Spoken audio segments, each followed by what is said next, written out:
বললে ঝগড়া শিখে ঝগড়া করি আমি। ঝগড়ার মূল বউয়েরা নয়, ঝগড়ার মূল স্বামী। সংসারে যে কাজ কত খবর রাখো তার, সারাটা দিন খাটতে খাটতে জীবনটা ছারখার। নাস্তা বানাই, নাস্তা খাওয়াই, বাচ্চা নিয়ে স্কুলে যাই, বাজার করে ঘরে ফিরে রান্না চাপাই রোজ। ধোয়া মোছা কে করে দেয়, রাখো কি তার খোঁজ। ব্যাগটা নিয়ে বেরিয়ে যাও সারাদিন, তো আড্ডা পেটাও, আর কি করো কাজ? আর কি করি নতুন করে শুনবে তুমি আর। বাসে ঝুলে ঝুলে তো রোজ অফিস করতে যাই, জ্যামে পড়ে দেরি হলেই বসের ধমক খাই। মাসের শেষে বেতন আনি আড্ডা দিয়ে দিয়ে, আমার কাজটা কে করে দেয় তুমি করো গিয়ে।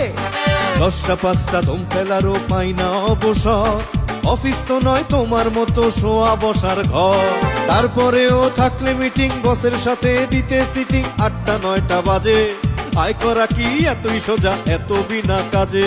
তারপরে তো সপ্তাহ শেষে পাও দুটো দিন ছুটি, আমি ছুটি নিলে তোমার মিলতো না ভাত রুটি।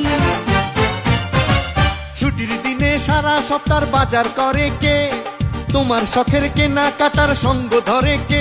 বলো সঙ্গ ধরে কে? কিসের এত ঝগড়া ঝাঁটি, কিসের কথা কাটাকাটি, এই হলো সংসার।